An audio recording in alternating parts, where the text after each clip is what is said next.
Our theme for the month is about oneness and seeking the common good. Today's topic is recognizing our common humanity, recognizing that as humanity we are one. And of course that's all about love. And as the song says, really our ability to love others does start with our ability to love ourselves. Have you ever been unhappy with yourself? It's kind of hard to be feeling loving towards others when you're really unhappy with yourself, isn't it? You're so focused on self-condemnation, really, that you cannot get out of that to see the good in others and recognize the good in others. So it really does start with self-love, and I think that that's why our teaching is so valuable, to teach you that you're a part of the divine, that you're not your behavior, your habits, your addictions, your problems. You're not that. That's part of what's happening in your life, but you are connected with the infinite intelligence of the universe, the infinite love of the universe. And if you can just start with loving that part of you, that's where then it all starts opening up. But with this being Valentine's Day week, I also wanted to focus on romantic love. And I found a quote that I thought was so inspiring, written by Victor Hugo when he wrote Les Miserables, the play, the musical. Well, the quote is, I'm memorizing it. The quote is, I'm going to have to look it up. Take it around that mic. Okay. He said, to love or to have loved is enough. Seek nothing else. There is no greater pearl to find in life, even in the dark folds of life. To love or to have loved. And I was thinking about that particularly with people our age, as many of us are around my age, because I know a number of people who've lost their lifelong mates and are not thinking about replacing it. That to have loved was sufficient. Because they keep that love and have that love with them forever. And it's a natural part of life for us all to seek that. Probably at no other time is it stronger than actually at puberty, when you first become a teenager. Does anybody remember that puppy love stage? Yes. It is all encompassing and all powerful, isn't it? I married it. She married hers. And it is so powerful because it's hormonal. It's in our DNA. It makes sure that the race perpetuates itself, that there will be reproduction. It's kind of become a problem in our society because we're hormonal before we're ready to make that commitment. and so now our best reproductive years do not sync up with when we're ready to have children. So it's becoming a problem, but it's so strong because it's so important for the continuation of the race. But that's when we start feeling this need to connect with a partner, with a significant other. But it never really goes away. And it's not essential. Self-love is essential. But this romantic love is not essential. But it's nice. And we all seek it.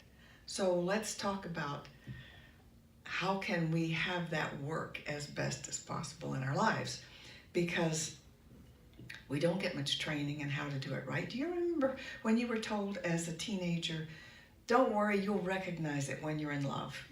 I used to ask my mother, how will I know when I'm in love?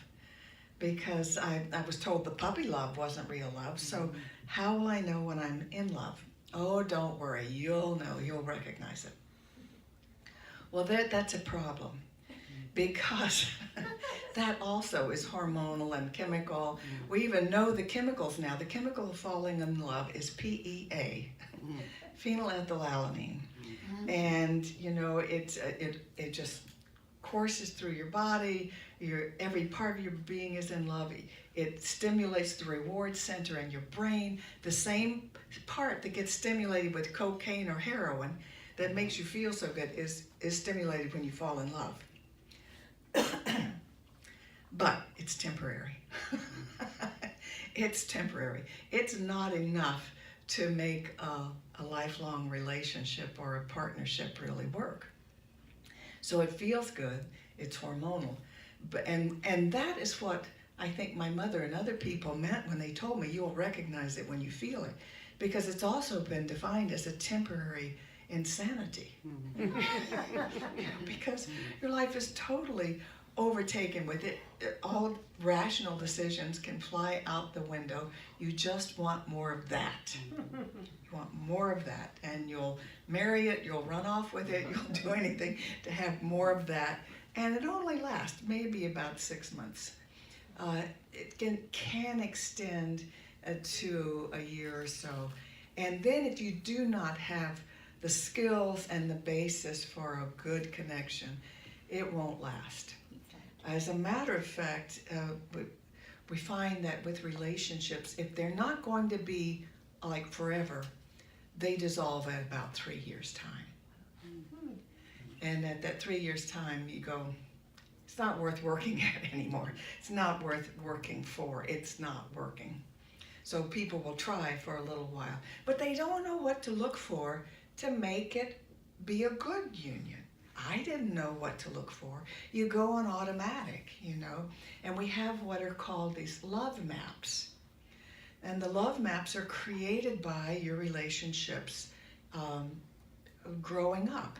Usually a parental figure, because we're all looking to create our home. We want to sort of, we may not want exactly what we had at home, but we want a home. We want someone to love us like our parents loved us. So it's often based on a parental figure in looks or some aspect of that. Bob often tells a story about somebody he worked with who he was trying to find out why he fell in love with his wife, and he said, and how he fell in love with his wife, and he said, oh, I was just walking behind her in the supermarket and I fell in love with her.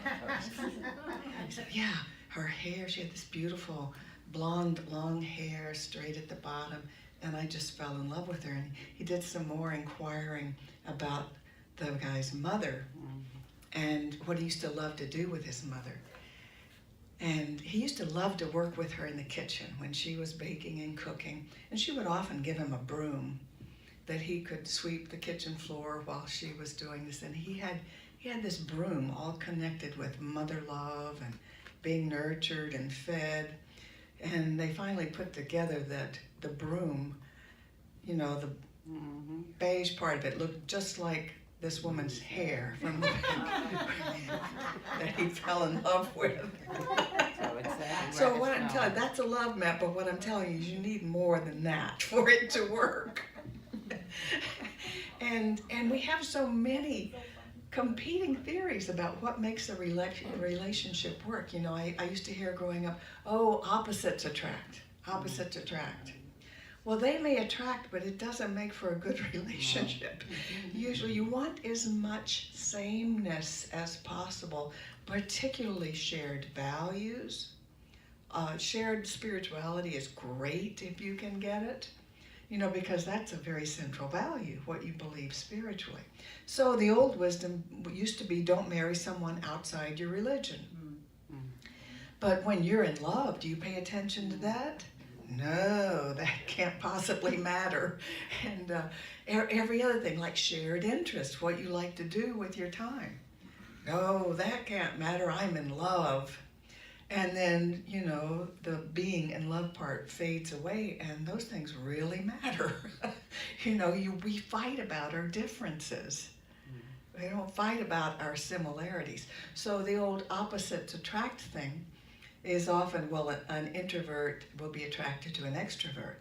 And that's true, that does happen. But what they're seeking is they're seeking someone to make up for what they perceive as their limitations. And they think, oh, with this extrovert, I won't have to worry about being invited to parties and getting out and being with people because they'll take me and that will solve my problem. And instead, what usually happens is they get married or partner up, and the introvert wants to stay home all the time and the extrovert wants to go out all the time, and they fight about it. So looking for shared values and similarities makes for greater harmony. And yet that in itself is not enough. That is not enough. And then you have to know there's a difference between loving someone and having that person feel loved. And many of you may have been in relationships where the person you were with told you they loved you, as they did things that felt very painful to you. You know, the words didn't match the actions. And so, you know, that is a skill and it can be learned, but it's just really a matter of priorities. The actions need to match the words. And you need to know how the other person feels loved. And someone wrote a book recently, and there are like 4 main areas that are important to people to feel loved. By some, it's words, you need to tell me. By some, it's actions, you know, show me, by helping me. By others, it's physical, show of affection. Kiss me, hug me, hold me, massage me. What's the other one? Does anybody remember? It seems like there's another one. Gifts. Gifts, yes. Bring me roses, presents, flowers, diamonds. Then I'll know you love me. So we're all different in that regard, and so we need to tell our partner what it is that makes us feel loved. So in a way, you also teach the person how to treat you. And if they love you and value you, they may just respond. And so that creates a loving relationship. Obviously, maturity, kindness, consideration go a long, long way. Often if we are reacting instead of thinking and acting, we can be hurtful in a relationship. And all of us can react. And when we simply go to our childhood reactions, if something triggers us and reminds us of a sibling or something, and we want to get into a sibling squabble, you can react like that.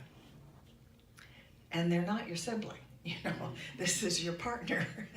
And so that kind of reaction is inappropriate. But you're on automatic, you may not realize you're doing it. So communication and talking about that can really help.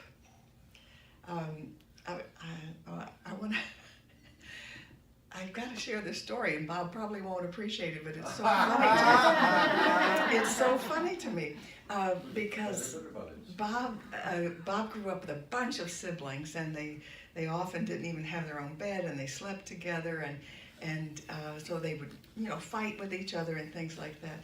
And I noticed when we were first married, if I rolled over and took the sheets with me, sometimes I'd get a reaction like as if I had purposely tried to remove his sheets. He'd say, "Well, why don't you just take all the sheets or all the covers?" Or something. And I'm half asleep, and I'm, "Oh, I'm sorry, didn't mean to do that." And then we would discuss it later or the next day, and I said, "You react to me as if I'm a brother. You're taking your sheets away." And he didn't realize he was doing that, and he doesn't do it anymore. But we will often do that kind of reaction. I said, "I'm not trying to hurt you or remove your covers." So we need to communicate about things like that if your partner is willing. And I fell in love with Bob because I realized this guy knows how to communicate. I mean, he knows how to get in there and really talk about these things. And it's a learned skill, and it's so important for resolving differences. And I hadn't experienced that before either with my father and my family of origin. My mother, I would say, would have communicated if my father had been available for it, but often our men have no training in that. They just are trained in being the problem solver and the breadwinner, and that's supposed to be enough.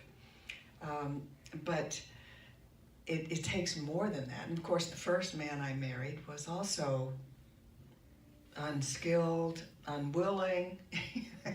He would just say, this is the way it is, and I want you to be this way, and I love you, and so what? You know? So for us to actually have a loving relationship that's satisfying, we want to learn communication skills and be there to be problem solvers so that it is loving and nurturing for everyone. But I can tell you that the actual act of loving is more important than being loved. Can I get an amen? Does anybody agree with that? Amen. Amen. Maturity, you know that, don't you? Because have you ever been pursued or loved by someone who wanted you but you didn't want them? Doesn't feel good, does it? No. So when we're teenagers and young and seeking a relationship, we all think, I want to find someone to love me. As a matter of fact, I think our final song is that song, Somebody Find Somebody I Can Love. And it's not about being loved that really is so good for you or feels so good. It's the act of loving. Because loving opens your heart. It has all of your positive hormones and things flowing that grow you and keep you young and healthy and happy. And the being loved is a bonus when it's someone that you love back. It's like a bonus. But that's why even when you lose a partner, having loved them and continuing to love them is still good for you. And that's what feels good. One other point I'd just like to point out is that we all think we're seeking unconditional love. We want unconditional love. And what that means is this person will love you no matter what. They will love you no matter what you do, no matter what you say, no matter what. So you don't have to worry about them ever leaving you or not loving you anymore. So I'm here to tell you that does not exist in love relationships, in romantic relationships. So don't even seek it. Where that exists, and the only place I know that it exists, is in maternal love. A good mother will love her offspring no matter what they do. And no matter how cruel they are to her, how inconsiderate, how thoughtless, no matter what, this child will grow up and it will get better. You know, they will hang in there and they love you no matter what. And that's what we're seeking. We want someone to love us so we don't have to worry about ever being left. Doesn't work because romantic relationships are always conditional. They're on the condition that the other person's needs get met too. And in this day and age, with divorce being possible, if the other person's needs aren't met, they don't need to stay with someone. Sometimes they do stay, but it's not happy. So I really urge people, and I don't think this audience needs it, but I urge younger people, give up on this idea that you're looking for unconditional love. You know, you're just looking for harmonious relationships where both of your needs are met. So as we consider, I think, this idea of our shared humanity and getting along with other nations, I think it starts at home, doesn't it? It starts with our closest relationships, our loving ourselves, our loving our nearest ones, then our extended family, and then we can see that we really are all the family of humanity and all deserve to be loved and cared for. This week, Bob and I watched a special on the Arctic wolves and how they survive with so little food in those long, cold winters. And it was really a little painful for me to watch because, you know, they live in packs and there's very little food to go around, and within the packs there will be some who starve. So anybody who wanders in, any wolf that wanders in from another territory, and their territories don't have fences or boundaries, so they're inevitably wandering into each other's territories looking for food. But that stranger will be killed, and the wolves are killed more by other wolves than any other source. And it's kind of painful to watch. And they'll go in and kill new babies too if they find them that aren't their pack, because it's competition for the food. So the reason that our humans, I think, have such trouble recognizing other nations, other races, other religions as our oneness is because we too evolved in tribes that are much like packs. We came up in tribes, and if someone was from another tribe, they could be the other. They could be dangerous. They could be seeking the same resources, same food sources as ours, and we couldn't trust them. So we haven't really evolved very far beyond that.